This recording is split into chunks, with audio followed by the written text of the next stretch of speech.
Hello mga ka-traveler, isi-share ko nga lang sa inyo ang pag-ATV namin sa Hualien at talaga namang may-enjoy nyo.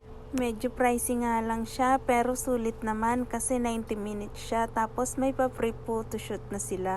At pagdating nga dyan sa part na may tubig, itaas nyo lang ang paa nyo kasi medyo malalim siya para hindi kayo mabasa. Ayan, kitang-kita nyo nga, sobrang saya namin. At syempre, mas nag-enjoy nga lang ang boyfriend ko at talagang napakahilig niyang mag-ride. At kung hindi naman kayo marunong mag-drive, pwede kayong magsabi. Ipagdadrive nila kayo. Ayan, kitang-kita nyo naman sa sobrang lawak ng iikutan nyo, parang narating nyo na rin ang Dubai.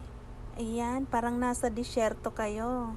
Magdala na lang kayo ng sarili nyong shade at kawawa naman kayo pag nasa likuran kayo, mapupuno talaga ng buhangin ang mga mata nyo.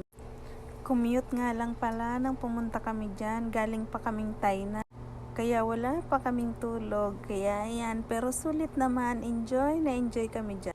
Paano ba namang hindi ko ma-enjoy yan? After 3 years, ngayon lang ulit kami nagkasama ni boyfriend at nagkaroon ng bonding kasi mula nang nagka-COVID, pinagbawal ang pagtutour dito kaya hindi siya makapagbakasyon, kaya ngayon lang ulit. Tuwing Chinese New Year, lagi talaga siyang nagbabakasyon dito para magkasama kami. Kasi nga, wala din akong pasok pag Chinese New Year. Kaya sa mga gustong pumunta na din kayo. Ayan mga picture namin sa free photoshoot nila dyan. Sulit na sulit nyo ang 90 minutes na